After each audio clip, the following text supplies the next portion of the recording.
Bonjour et bienvenue. Ce message vous est présenté par Impact Centre Chrétien Campus de Tours. Nous vous rappelons que dans le cadre de l'éthique chrétienne, toute copie ou duplication de ce message est formellement interdite.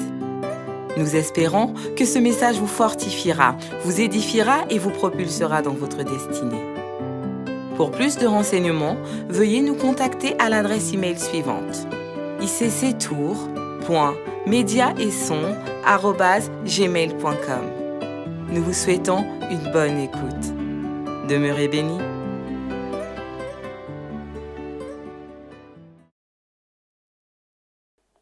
Amen. Nous allons continuer notre série. Nous avions commencé une série qui est intitulée « Demeurer en Christ pour porter beaucoup de fruits ». Quelqu'un me dit Amen. Demeurer en Christ pour porter beaucoup de fruits. On était parti de Jean 15, verset 5. Jean 15, verset 5 nous dit que si nous demeurons en lui, est-ce qu'on peut le mettre sur l'écran? Si nous demeurons en lui, nous allons porter beaucoup de fruits. Et il précise que sans lui, nous ne pouvons rien. Si nous demeurons en Christ. Amen. La semaine dernière, on avait fini de parler de l'alliance. Amen. On avait fini de parler du plus grand secret de Dieu. Et aujourd'hui, on est toujours dans la série « Demeurer en Christ pour porter beaucoup de fruits ». Mais le thème aujourd'hui, c'est « Demeurer en Christ ». Le thème, jusqu'à la semaine dernière, c'était « Être en Christ pour demeurer en Christ ». Et là, maintenant, puisqu'on sait ce que c'est que être en Christ, maintenant, nous allons travailler pour demeurer en Christ. Est-ce qu'on est ensemble? Et le titre de ce matin, c'est « Demeurer dans l'amour pour demeurer en Christ ». Amen. Et je vais t'inviter à prendre ta Bible. Alors notre texte de base, d'où le Seigneur nous a conduit, c'est celui-ci, Jean 15, verset 5. Je suis le cep, vous êtes les sarments. Celui qui demeure en moi et en qui je demeure porte beaucoup de fruits, car sans moi, vous ne pouvez rien faire. Amen. C'est clair. Parce que nous voulons porter beaucoup de fruits en cette fin d'année et l'année prochaine. Nous devons demeurer en lui. Amen. Nous devons demeurer en Christ. Mais aujourd'hui, nous allons apprendre que demeurer en Christ, c'est demeurer dans l'amour. 1 Jean 4, verset 16. 1 Jean 4, verset 16. 1 Jean 4, verset 16. C'est le texte de base pour ce titre aujourd'hui. Pour aujourd'hui, c'est 1 Jean 4, verset 16. 1 Jean 4, verset 16. Est-ce qu'on peut le mettre?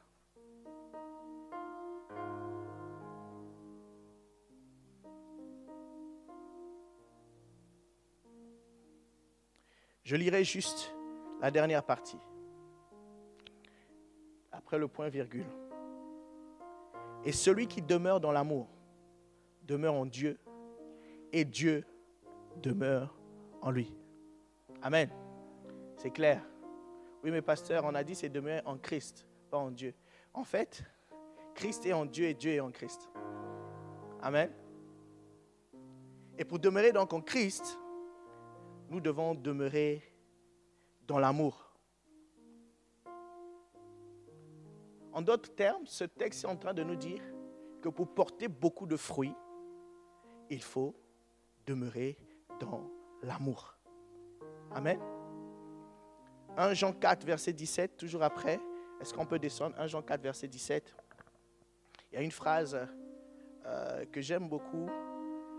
On en a parlé pendant le séminaire, les 3 jours de jeûne, sur le thème « Une église embrasée ».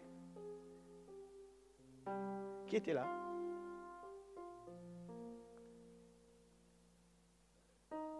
À qui le Seigneur a fait du bien? Alors, tous les témoignages, veuillez aller vers le MCIM pour donner vos témoignages. Parce qu'il faut encourager ton voisin qui n'est pas venu, qui s'est dit que bon, c'est une semaine de jeûne de plus. Amen. le Seigneur est en train de faire de grandes choses dans cette église. Amen. Le dernier jour, il nous a parlé de l'église de Laodicée. Il nous a parlé de l'église de Laodicée. Et il nous a invités à devenir bouillants, c'est-à-dire zélés, embrasés, avec un ardent désir.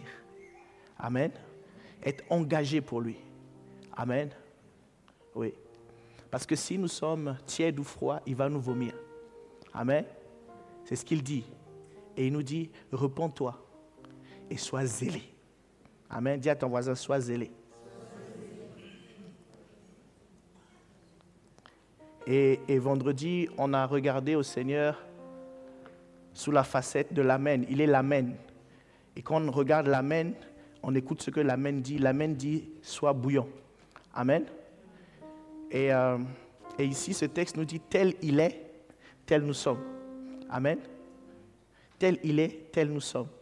À force de regarder l'Amen, nous devenons comme lui, bouillant. Parce que celui qui est bouillant, il est rempli de foi. Amen. Et on a vu que celui qui est froid a plus de foi que celui qui est tiède. Amen. Celui qui est froid a plus de foi que celui qui est tiède. Si tu veux te rattraper, tu peux aller voir le MCM. Amen.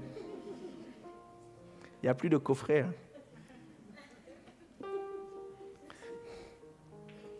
Alors, 1 Jean 4, 17.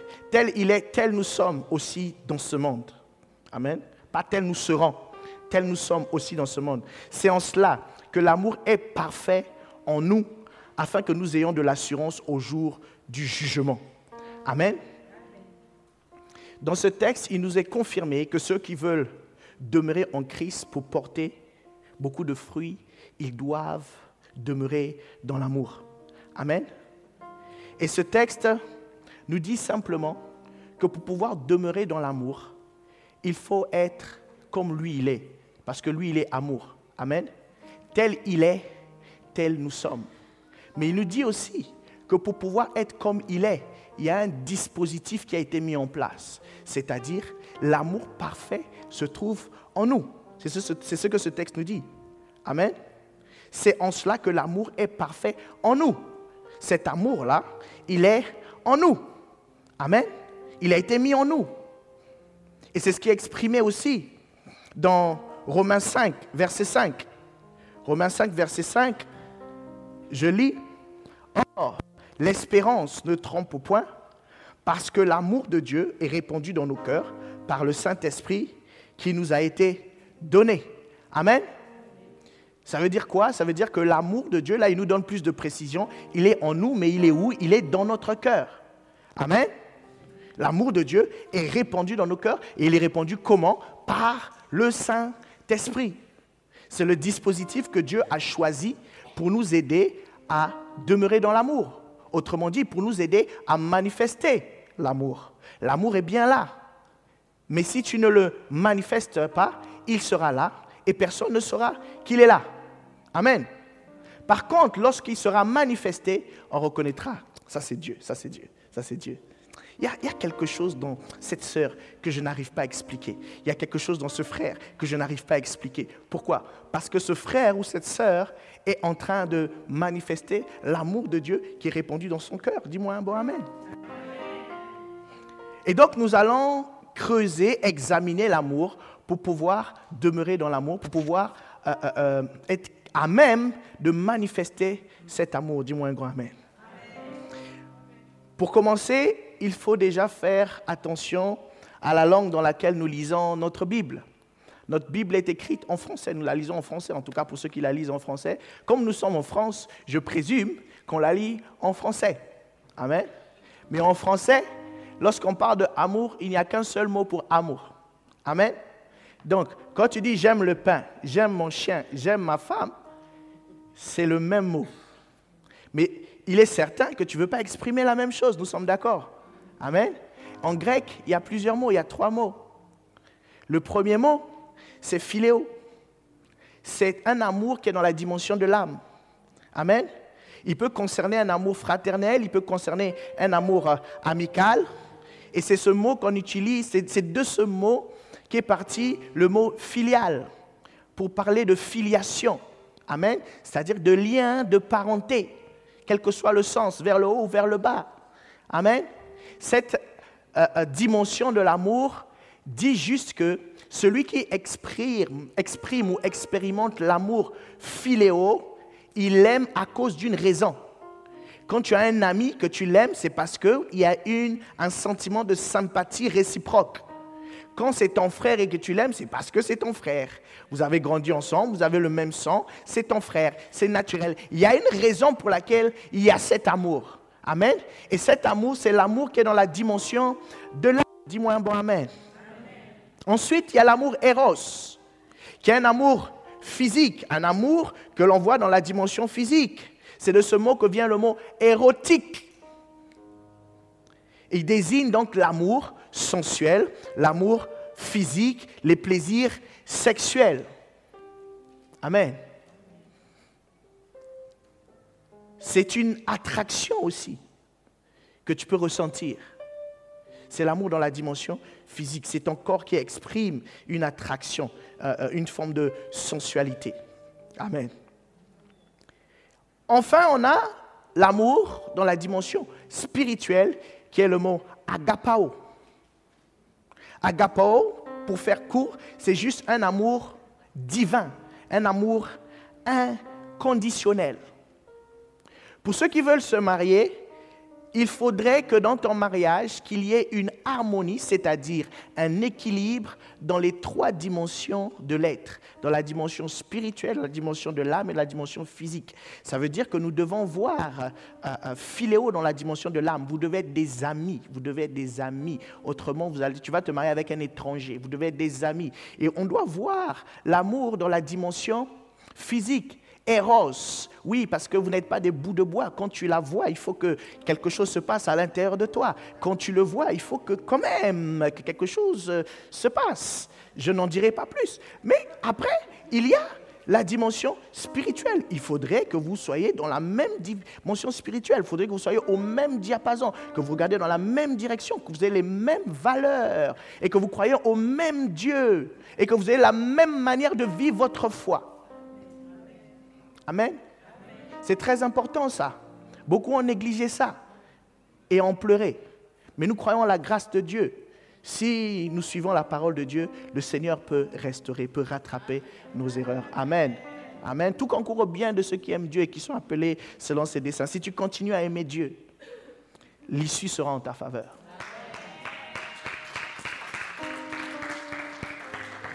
Amen. Cet amour-là, c'est l'amour agapao, l'amour spirituel. Ces trois dimensions doivent être au rendez-vous dans le cas du mariage. Mais là, on ne parle pas du mariage. Nous allons juste parler de la dimension spirituelle, la dimension agapao. Amen. Alors, pour celui qui s'entraîne pour le mariage, il y a de ça aussi. Donc, t'inquiète pas. Ne pars pas, s'il te plaît. Amen. Nous allons parler d'agapao. Nous allons parler de l'amour. Donc, quand je parlerai d'amour, pendant cette partie, je ne parlerai que d'agapao. Je ne préciserai plus agapao. Je dirai amour. Mais sache que c'est agapao. Amen. Voilà. On va essayer de décrire, de décortiquer, de donner des caractéristiques de l'amour pour que tu comprennes, pour que nous comprenions ce que c'est. Premièrement, on l'a dit, l'amour est spirituel et inconditionnel. C'est cet amour qui est exprimé dans Jean 3,16. Qu'est-ce que Jean 3,16 nous dit? Jean 3,16 nous dit « Car Dieu a tant aimé le monde qu'il a donné son Fils unique, afin que quiconque croit en lui ne périsse point, mais qu'il ait la vie éternelle. » J'aime le mot « tant ». C'est-à-dire que c'est trop, ça a dépassé. Chaque fois qu'on parle de l'amour venant de Dieu, on utilise des superlatifs. Amen. Parce que Dieu nous aime tellement. Et cet amour est exprimé au travers du don de son Fils unique. Il a donné tout ce qu'il avait de plus cher pour exprimer cet amour. Donc quand tu aimes, tu dois donner. Amen. Cet amour nous conduit à donner. Cet amour est inconditionnel. Et cet amour est exprimé par l'œuvre achevée de Christ à la croix. Dieu s'est séparé de son Fils unique. Dieu s'est séparé de ce qu'il avait de plus cher pour pouvoir nous exprimer cet amour. Amen. C'est un amour spirituel. Parce qu'il ne dépend pas de mes circonstances. Il ne dépend pas de comment je me sens. C'est inconditionnel. La Bible nous dit que Dieu est venu nous sauver alors que nous étions encore pécheurs. Donc il n'a pas regardé à nos vies pour nous sauver. Amen. Donc il ne va pas regarder à tes efforts pour te faire vivre la communion avec lui. Amen. Il a déjà tout préparé. C'est l'expression de son amour. L'expression de son amour, c'est donner son Fils pour te sauver. Mais le don de son Fils fait en sorte que tu puisses avoir aujourd'hui une relation parfaite avec lui et une conformité parfaite à sa volonté. Amen. Deuxièmement, l'amour est une personne. Amen.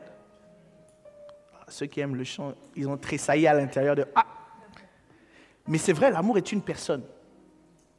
L'amour est une personne. 1 Jean 4, 16 nous dit « Dieu est amour ».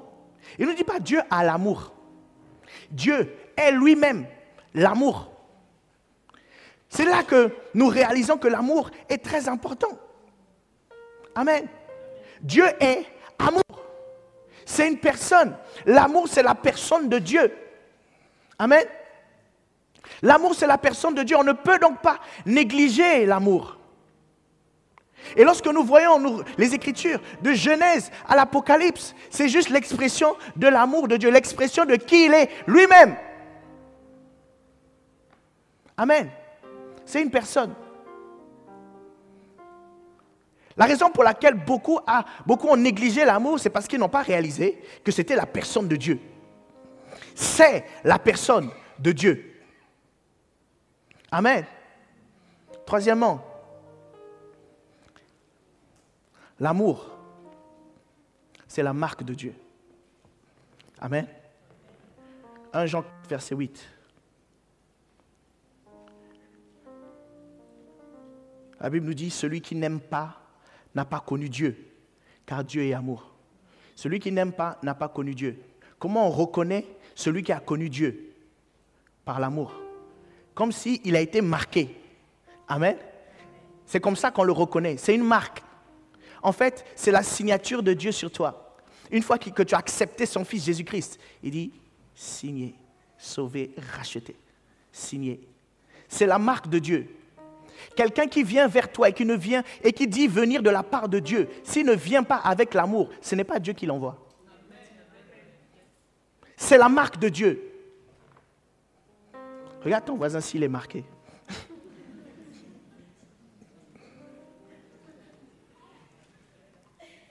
Ça veut aussi dire que c'est la nature de Dieu. Amen. Quand Dieu aime, il n'y peut rien, il ne peut pas faire autrement. Il est comme ça. C'est sa nature. Amen. C'est sa nature. Personne ne sait mieux aimer que lui. Amen. Tu n'aimes pas mieux tes enfants que Dieu. Ne pense pas que tu aimes tes enfants plus que Dieu. Dieu aime tes enfants plus que toi. Amen. Et Dieu t'aime plus que tes parents. Personne ne connaît mieux l'amour que Dieu. Beaucoup pensent connaître l'amour. Je t'aime.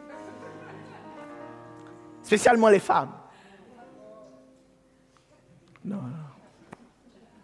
Non, mais les hommes savent qu'ils ne savent pas aimer. C'est pour ça que Dieu a dit, aime ta femme. Lui, il sait déjà que lui, là. Mais la femme pense savoir aimer. Oui, elle pense savoir aimer. Quand elle est amoureuse, elle va être soumise. Mais après quelques années, c'est là où elle découvre qu'elle ne connaissait pas l'amour.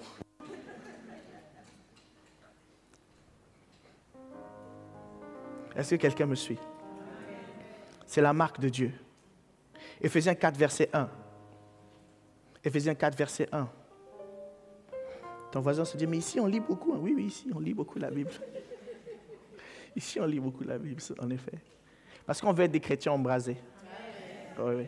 On a compris que quand la parole de Dieu rentre dans nos cœurs, il y a comme un bruit, comme un crépitement du feu qui émane de la parole de Dieu. Chut, qui fait de nous des chrétiens embrasés.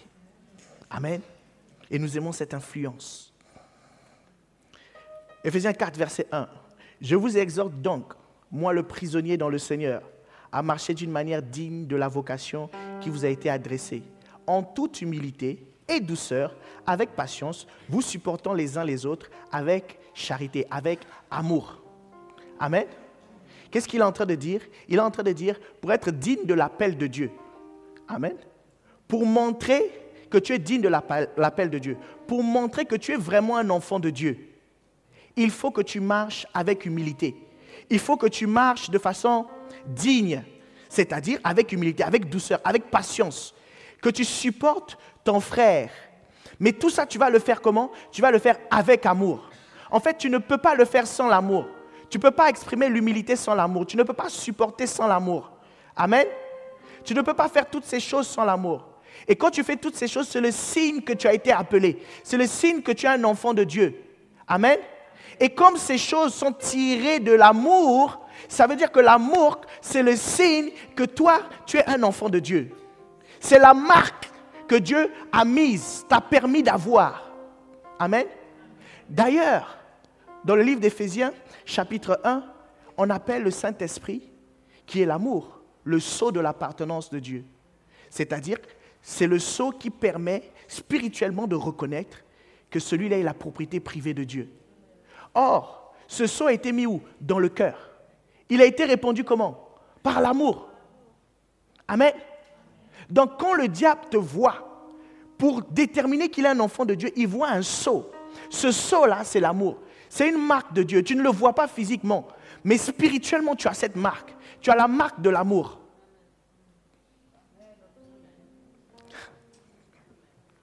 Ton voisin n'a pas bien compris. Tu ne peux pas vivre autrement que par rapport à la marque qu'il y a sur toi. C'est normal. Amen. Quatrièmement,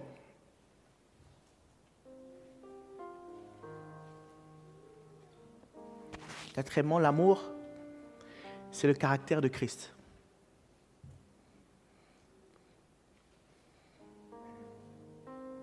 On a dit premièrement, l'amour est spirituel et inconditionnel. Deuxièmement, l'amour, c'est la personne de Dieu. Troisièmement, l'amour, c'est la marque de Dieu. Quatrièmement, l'amour, c'est le caractère de Christ. Ou si tu préfères, c'est le fruit de l'esprit. Mais nous savons que le fruit de l'esprit, c'est le caractère de Christ. Amen. C'est une liste de vertus qui montre le caractère de Christ, les caractéristiques.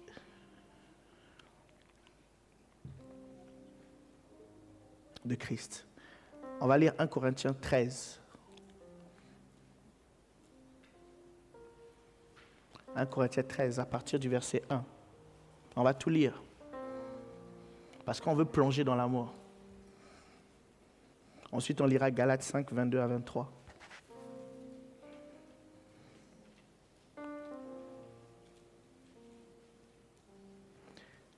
Lorsqu'on parle de ce genre de thème, c'est l'opportunité de rentrer en soi, en fait. De voir, est-ce que cette marque-là est visible chez moi? Est-ce que je marche vraiment par rapport à cette marque? Est-ce que j'ai été digne de l'appel qu'il y a sur ma vie en tant qu'enfant de Dieu? Parce qu'on a tous été appelés. On est appelés à connaître Jésus. 1 Corinthiens 13, 1. Quand je parlerai les langues des hommes et des anges, si je n'ai pas la charité, mais c'est la même chose, c'est l'amour, je suis un airain qui résonne, une cymbale qui retentit.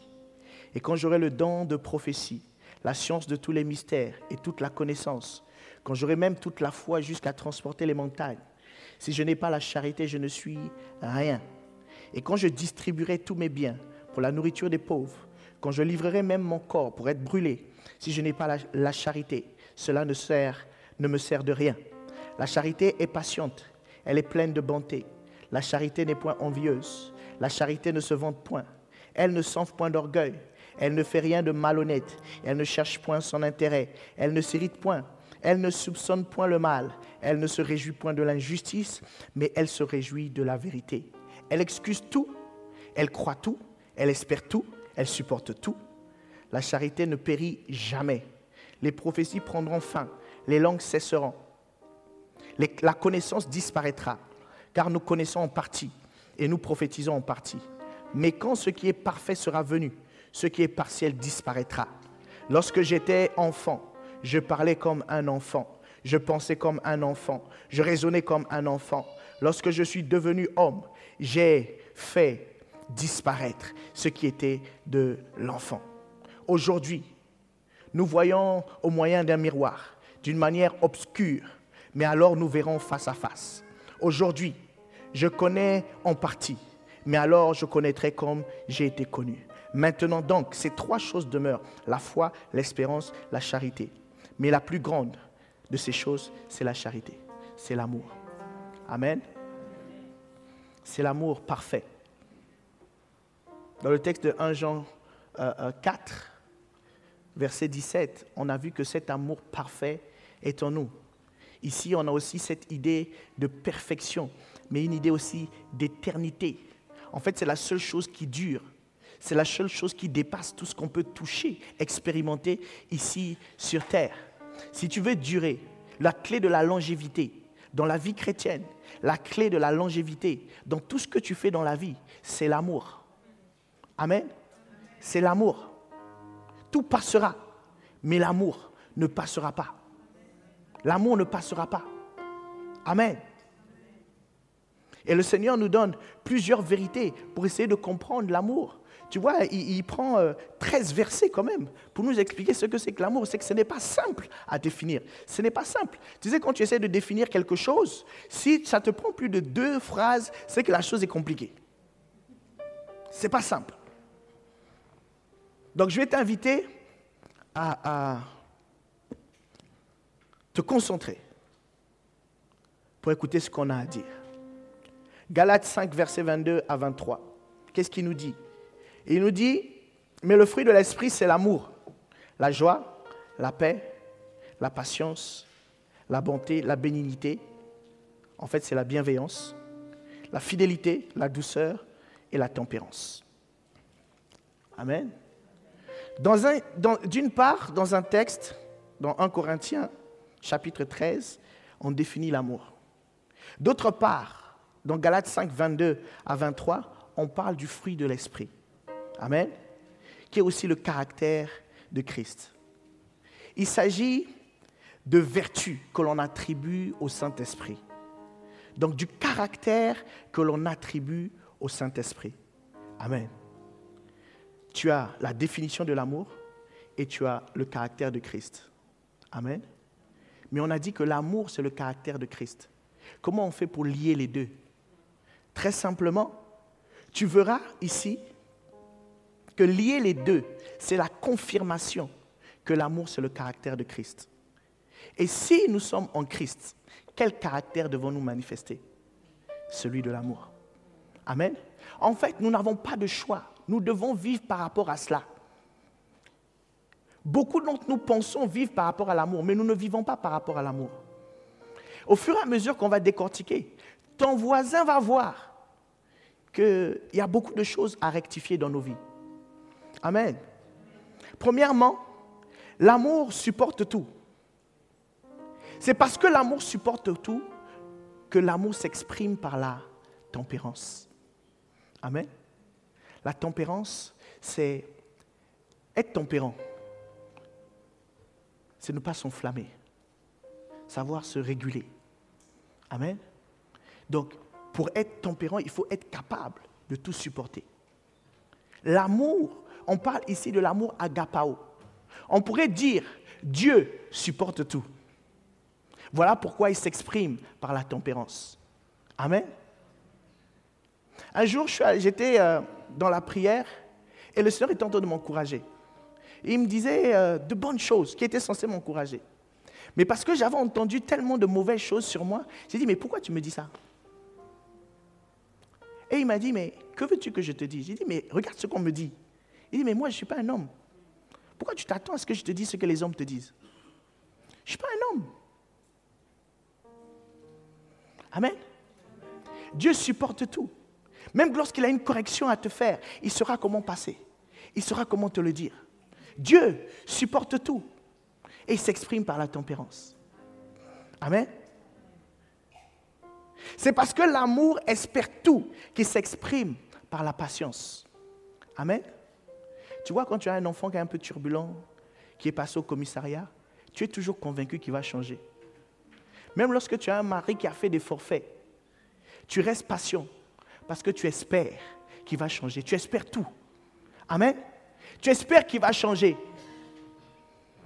C'est ce qui fait que tu deviens patient, que tu attends. Des fois, les gens qui t'observent se disent, mais je ne comprends pas comment cette dame l'a fait. C'est parce que tu espères que ça va changer. Amen. Et l'amour, agapao, espère tout. Il s'exprime par la patience. Si Dieu n'était pas patient, aucun de nous ne serait encore sur cette terre. Amen. Il est patient. Et il le fait parce qu'il veut nous donner l'exemple. Il veut nous montrer comment faire. Il veut nous montrer comment manifester l'amour. Et donc nous devons l'observer. Nous devons faire attention à comment il le fait pour que nous aussi nous soyons capables de le faire. Et si tu veux manifester l'amour pour ton conjoint, pour tes enfants, pour ton patron, espère qu'il va changer. Espère qu'il va changer. Si tu espères qu'il va changer, tu vas voir tout d'un coup la pression que tu avais, la colère et l'irritation que tu avais. Ça va s'estomper.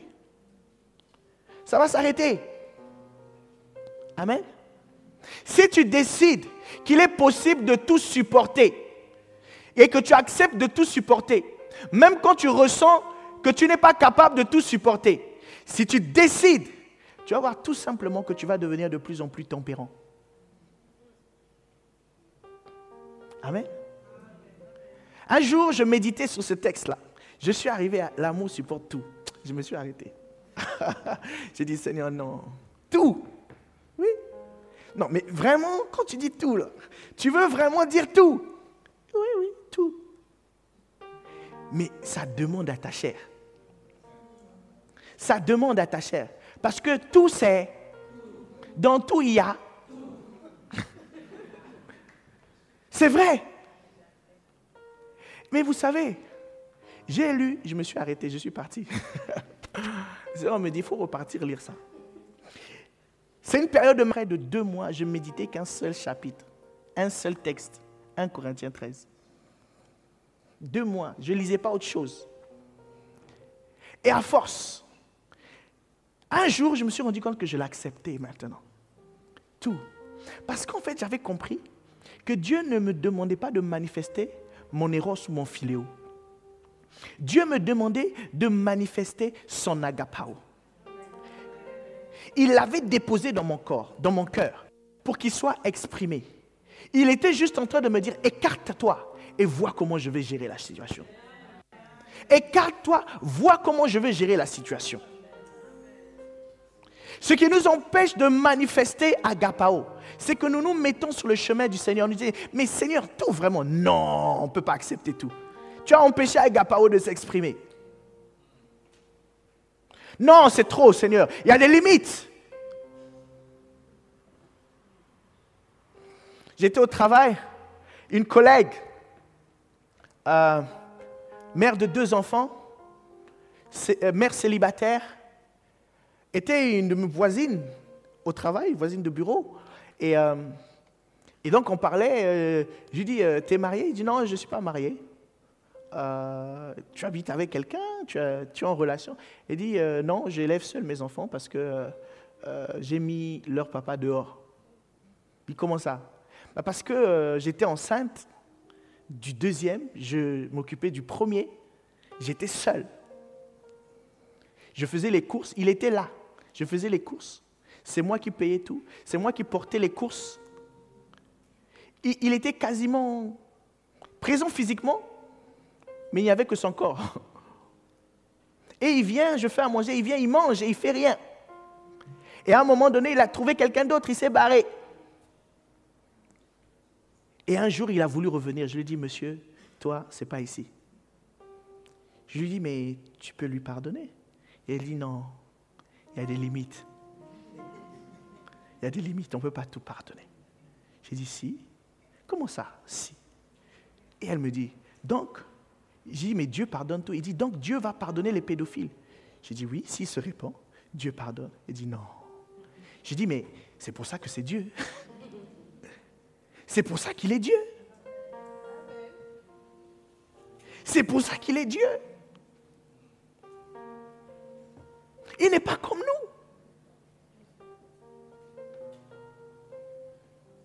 Et je lui ai parlé, elle était de confession musulmane, on a discuté. Elle est restée sur sa position. Je ne pardonnerai pas à ce monsieur. Elle a fermé son cœur.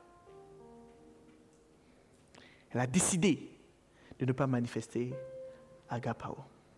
Parce que tu vois, agapao,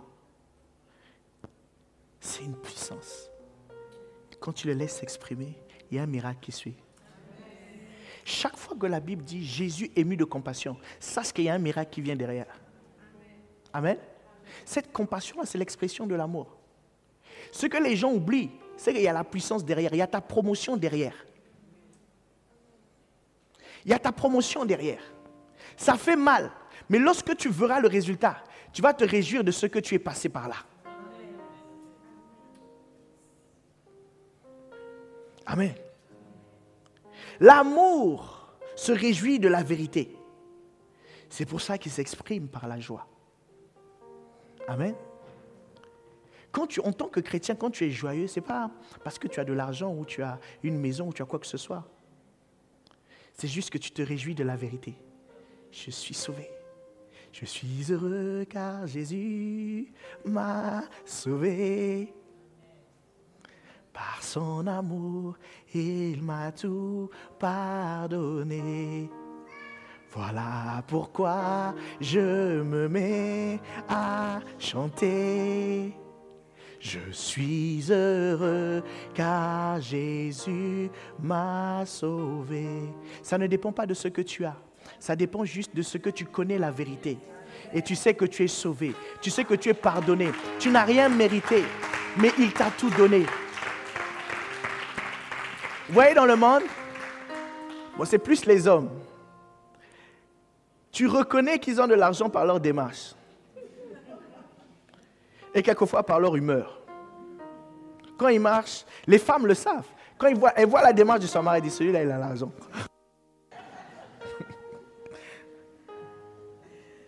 Sa joie est conditionnée par quelque chose de physique. Mais la joie qui vient d'agapao n'est pas conditionnée par quelque chose de physique. Elle est conditionnée de ce que tu sais, que tu sais, que tu sais, que tu sais. La vérité. Parce que la Bible dit, vous connaîtrez la vérité et la vérité vous affranchira. Comment ne pas avoir de la joie si tu sais que tu fais partie des affranchis? Tu fais partie des délivrés. Tu n'es plus contrôlé par le monde des ténèbres. C'est la vérité. Tu as été racheté. Tu appartiens à Dieu. Il y a le sceau de l'appartenance de Dieu sur toi. C'est écrit propriété privée à ne pas toucher. C'est écrit il est instoppable. On ne peut plus le stopper. C'est un intouchable. On ne peut plus le toucher comme on veut. C'est ça la bonne nouvelle. C'est ça la vérité. Et quand on commence à annoncer la vérité, forcément le sourire doit arriver. Forcément il y a une joie qui doit arriver. Parce que tu te sens privilégié. Tu as un sentiment de profonde reconnaissance. Tu sais que tu ne mérites rien. Tu sais que tu ne l'as pas gardé. Ce n'est pas venu par tes œuvres. Ce n'est pas venu par tes actions. Ce n'est pas venu par ta beauté. Ce n'est pas venu par tes habits. C'est venu parce que quelqu'un a payé le prix.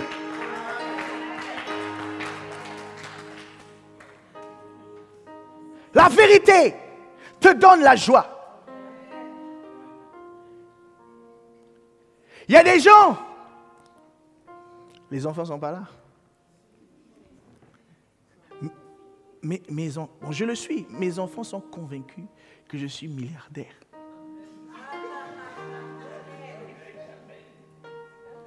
Mais je le suis.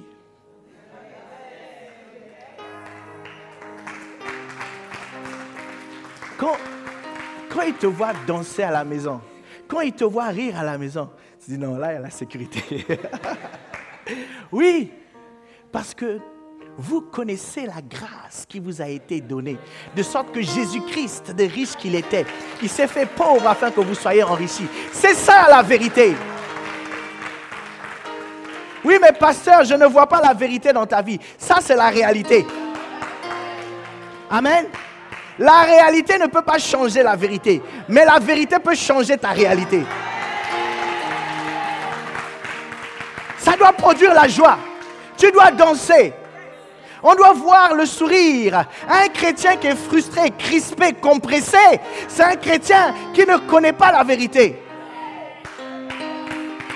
Tu es sauvé, tu es délivré, tu boudes pourquoi? Pourquoi ton front est toujours serré? Ris un peu.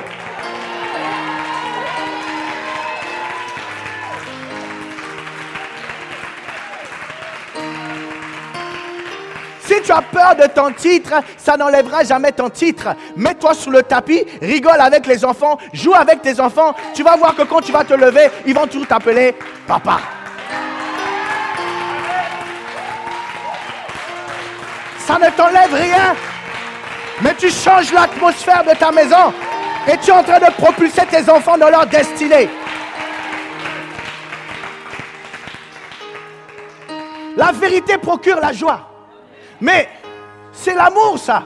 La joie, c'est l'amour. Tu sais que tu es aimé de Dieu. Celui-ci est mon fils bien-aimé. Hein? Écoutez-le. Amen. Celui-ci est mon fils bien-aimé. Qu'est-ce que le diable dit à Jésus quand il le tente? Le diable, il ne te dira jamais les bonnes choses. Il dit, si tu es le fils de Dieu, si tu es le fils de Dieu, et il s'est arrêté là. Il aurait dû continuer. Qu'est-ce que Dieu a dit? Fils de Dieu, bien-aimé. Mais le diable ne va jamais te dire que Dieu t'aime. Il ne va jamais te dire que tu es le bien-aimé de Dieu. Lorsque tu ressens l'amour agapao, tu as l'impression que tu es le fils unique spécial de Dieu. Tu as l'impression qu'il n'aime personne comme toi. Et tout le monde ressent la même chose. Et quand il se parle, il dit, ah, toi aussi tu ressens ça? Oui, mais je croyais que j'étais la seule. Non, tu n'es pas la seule. Mais il fait exprès pour qu'on ressente ça, la même chose. Celui-ci est mon fils bien-aimé. Tu n'es pas juste l'enfant de Dieu, tu es son fils bien-aimé. Lorsqu'il dit qu'il a aimé le monde, il dit qu'il a tant aimé. Amen. Qui nous... Romains 8, 35, à partir du verset 35 jusqu'à 40. Qui nous séparera de l'amour? Qui nous séparera de l'amour de Dieu? Rien. Il décrit toutes sortes de situations. Et il dit, rien ne nous séparera de l'amour de Dieu. Parce que c'est spirituel, c'est inconditionnel. Amen. Tu es aimé de Dieu. Oui, mais tu veux dire que même si j'ai fait le forfait là la dernière fois, oui, tu es aimé de Dieu. Tu es aimé de Dieu. Tu es aimé de Dieu. Amen. Et c'est parce que l'amour ne soupçonne pas le mal qu'il s'exprime par la bienveillance. Il veille au bien. Lui, il regarde le bien. Il regarde dans le tableau blanc, il regarde le côté blanc et non pas le point noir. Parce qu'à force de regarder le point noir finit par occuper, dans tes yeux, sans que rien n'ait changé, il finit par occuper toute la place. Amen. Il n'y a personne sur cette terre qui est complètement mauvais. Il n'y a personne sur cette terre qui doit être compartimenté, catalogué dans un compartiment, sous prétexte qu'il a des failles, qu'il a fait des erreurs. Personne. Personne. Amen. Donc l'amour ne soupçonne pas le mal. L'amour ne cherche pas le mal. Amen. L'amour ne soupçonne pas le mal. Il s'exprime par la bienveillance. C'est-à-dire qu'il veille au bien. Lui, il aime le bien. Lui, il cherche le bien chez les gens. Il n'est pas, mais tu as vu, ce jour-là, tu sais, quand il avait dit, mais quand elle est venue, la façon dont elle est rentrée, tu te souviens? Si tu as quelqu'un comme ça, quitte-le. Ne dis rien. Si tu dis, il va te retenir. Lève-toi, fuis, va-t'en. Parce qu'il va... Les mauvaises compagnies corrompent les bonnes mœurs. Tu étais où? Je viens de l'église. Mais où? C'est où ton église? Ça y est, c'est. Hé, là-bas où il y a... Fuis, sors. Même si tu en avais dit, chauffeur, arrête, arrête.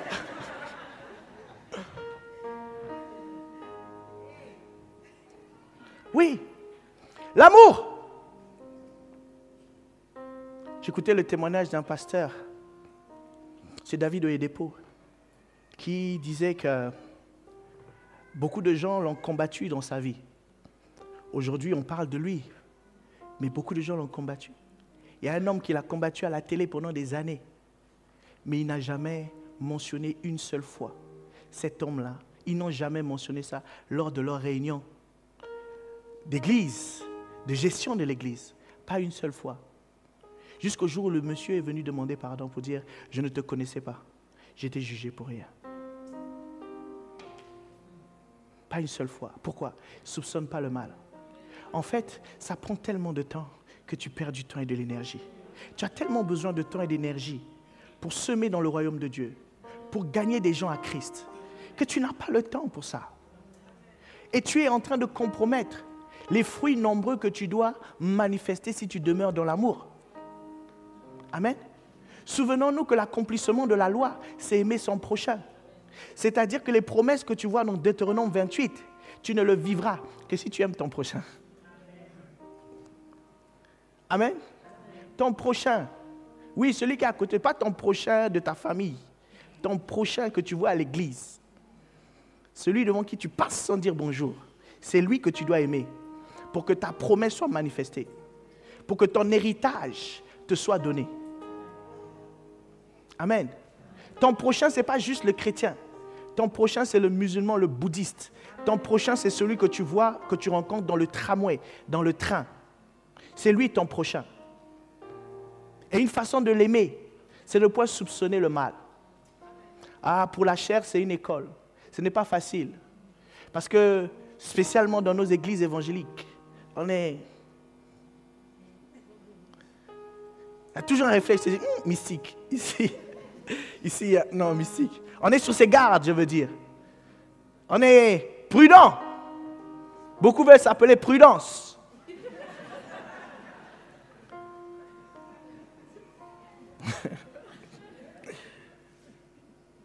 Est-ce qu'on est ensemble?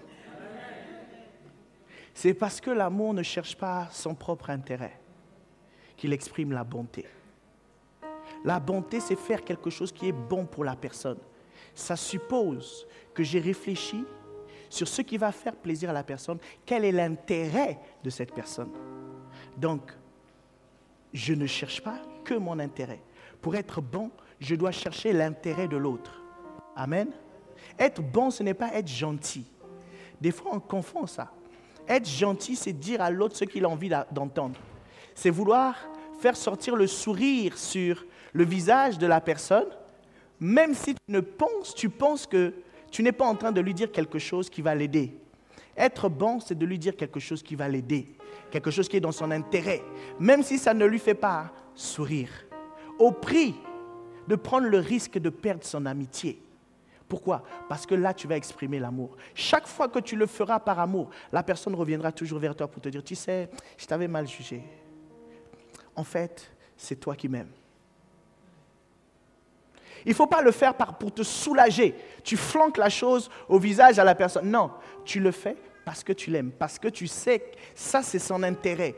S'il fait ça, il va réussir. Il va être la meilleure version de lui. C'est ça l'amour. C'est ça la bonté. Et on le confond souvent à la gentillesse. La bonté, ce n'est pas la gentillesse. Beaucoup viennent à l'église et s'attendent à ce qu'on soit gentil avec eux. Ça arrivera. Puisque quelquefois, on va dire des choses sincères qui vont faire ressortir le sourire.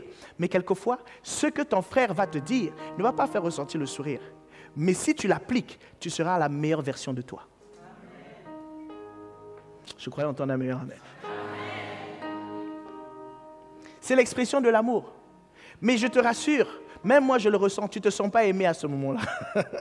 Tu ne te sens pas aimé, mais tu es aimé.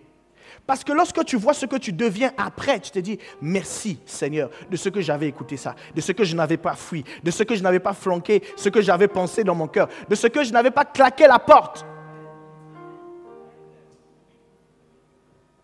C'est la folie qui fait qu'on claque la porte. Lorsque quelqu'un est en train de te dire quelque chose qui ne va pas dans le même sens que toi, accepte, prends, supporte, va à la maison, prie. Demande à Dieu ce que lui vient de me dire. Qu'est-ce que toi tu dis là-dessus? Ne te fie pas juste à ton intellect. L'intellect a tué beaucoup de destinées. L'intellect a fait dévier beaucoup de destinées. L'intellect, les valeurs ou notre éducation. Non, mais moi je pense que les choses devraient être comme ça. Toi tu penses, c'est écrit où? Et on finit par être convaincu que c'est ce que nous devons faire. Parce que c'est le produit de notre éducation, c'est le produit de nos règles, le résultat ou le jus de l'expérience de nos vies. Et on pense que c'est comme ça. C'est écrit où? Un chrétien doit marcher par rapport à la parole de Dieu.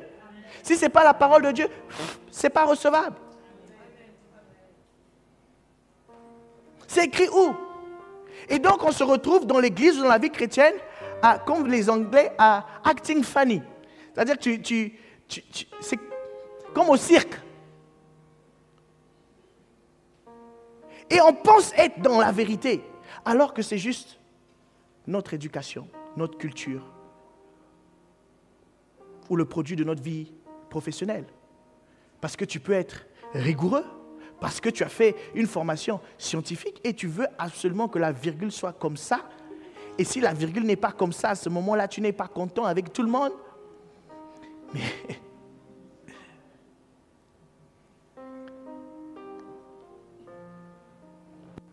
ça ne va pas nous aider, ce n'est pas l'amour. Pose-toi la question, pourquoi il a fait? Mets-toi à la place de l'autre, cherche son intérêt. Pourquoi il a fait comme ça? Peut-être que moi j'ai une capacité de voir la virgule, mais lui il n'a pas la capacité de voir la virgule. Donc je peux peut-être partager ça avec lui, ou je peux peut-être me taire et juste aller prier pour lui.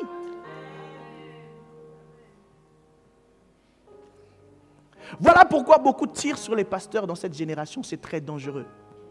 Parce que si tu ne veux pas te tromper, ne te mets pas en position de leadership. Si tu te mets en position de leadership, tu vas forcément te tromper un jour. Amen. Or, si en face d'un leader, il y a des gens qui veulent juste obéir à ce leader, un jour ils vont tirer sur lui. Mais si en face d'un leader, il y a des gens qui l'aiment, ils ne vont pas tirer sur lui. Ils vont juste l'aimer. Est-ce qu'on est ensemble?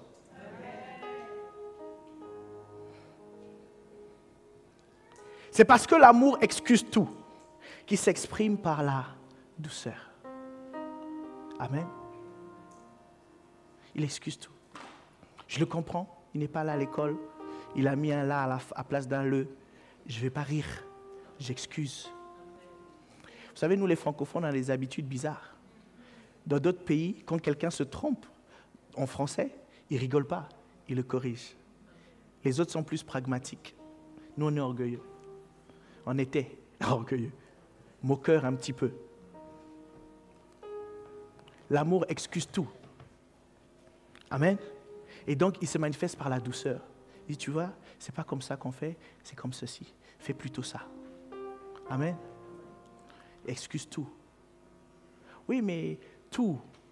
Donc tout là, qu'est-ce que tu vois? C'est tout. J'excuse tout. Ça ne veut pas dire que tu ne corriges pas. Tu peux tout excuser de tes enfants et corriger. Montrer comment faire. C'est juste que tu ne tiens pas rigueur à tes enfants. Tu ne lui dis pas 2 mois, tu te souviens de ce que tu avais fait. Amen. Juste 2 points, je finirai avec ça. Il y a tellement de choses à dire sur l'amour. Tellement de choses à dire sur... Je ne sais pas si on aura fini avant janvier. C'est parce que l'amour ne s'irrite point qui s'exprime par la paix. Amen. Montre-moi une église où il y a l'amour, tu sentiras un sentiment de paix. Pourquoi? Parce que les gens ne s'irritent pas. Amen. S'irriter, ce n'est pas forcément réagir, parler. Tu peux être irrité dans ton cœur. Quand tu es frêle, on saura que lui, il était borderline. Tu vas voir une transformation. Tu vas voir le lion sortir de lui. Mais ce n'est pas le lion de Judas. Amen. L'amour ne s'irrite point. Il s'exprime par la paix. Amen. L'amour ne s'irrite point. Si tu continues à avoir, et ça c'est pour quelqu'un, cette habitude d'irritation. Tu ne parles pas, mais tu es fâché à l'intérieur de toi. Tu es en train de nuire à ta santé. Tu es en train de mettre des toxines négatives à l'intérieur de toi. Tu es en train de t'empoisonner toi-même. Tu es en train de te rendre malade. C'est la paix qui donne la bonne santé. Amen. C'est la paix qui donne la bonne santé. Dieu a tout fait. Il a tout préparé pour que tu entretiennes ta bonne santé selon la paix que tu as à l'intérieur de toi. Beaucoup vivent avec des tensions à l'intérieur d'eux, mais ils ne l'expriment pas. Sous prétexte qu'on est chrétien, donc je ne dois pas exprimer. Il est là, il se sert, mais il est dans la rétention. Il ne s'appuie pas sur la grâce pour qu'il y ait la paix à l'intérieur de lui. Tu ne peux pas exprimer la paix s'il n'y a pas de paix à l'intérieur de toi. Fais la paix avec Dieu. Tu en veux à qui? Fais la paix avec Dieu. Fais la paix avec toi-même. Pardonne-toi toi-même. Il y en a même lorsque Dieu les a pardonnés, ils ne se sont pas pardonnés eux-mêmes. Pourquoi? Parce qu'ils estiment qu'ils auraient dû être au top. Et là, on détecte l'orgueil. L'orgueil ne peut pas être sur le même trottoir que l'amour. Il est sur le trottoir opposé. Amen. C'est parce que l'amour croit tout qui s'exprime par la fidélité. Parce que la fidélité, c'est une foi engagée. Si tu es fidèle, c'est que tu crois jusqu'à ce que tu crois, jusqu'à ce que tu crois. Tu crois toujours et tu crois tout. Amen. La fidélité, c'est ça. Tu crois que tu vas y arriver. Amen. Tu crois qu'il est possible d'aimer une seule femme toute la vie. Tu crois. Et d'être enivré de son amour tous les jours. Oui, c'est possible. Si tu le crois, c'est ce que tu vas vivre. Tu vas vivre la fidélité. Amen. Par contre, si tu commences à poser une question à ton fiancé pendant les fiançailles, si tu me trompes, qu'est-ce que je fais? Ou si je te trompe, comment ça va se passer? Tu as déjà accepté l'option. Tu t'es déjà créé une opportunité. Tu as invité le diable pour dire, installe-toi. Programme quelque chose dans le temps pour détruire ce mariage. Amen. L'amour croit tout. En fait, tu ne reçois que ce que tu crois. Si tu crois que ça ne se fera pas, c'est ce que tu vivras. Tu vivras la fidélité. Tu arrêteras. Tu es où? Laisse-la respirer. Tu es où? Des fois, tu l'appelles. Je rentre dans la maison, je suis là, c'est bon, c'est bon. 24 coups de fil dans la journée. Tu es où?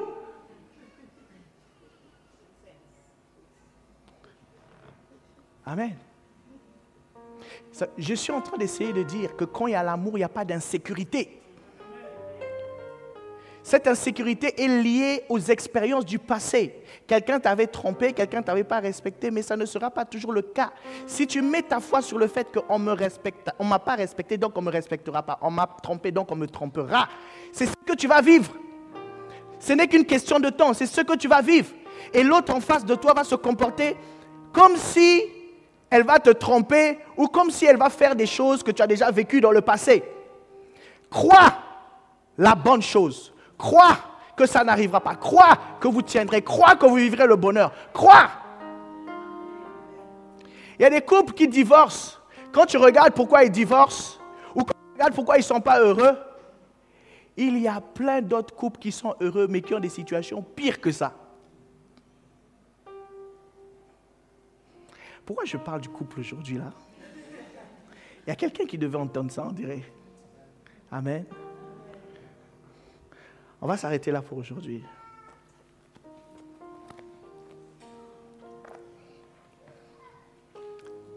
Le Seigneur veut nous inviter à demeurer dans l'amour. C'est la condition pour la manifestation de notre héritage.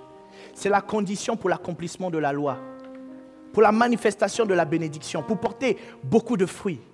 Demeurer dans l'amour. Mais comment? En examinant l'amour. Amen.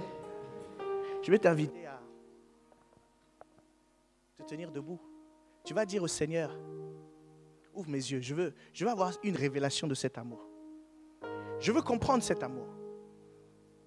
Je veux en être conscient. Je veux te voir tel que tu es, amour. Parce que tel tu es, tel je suis dans ce monde. Amen. Tiens-toi debout, élève la voix.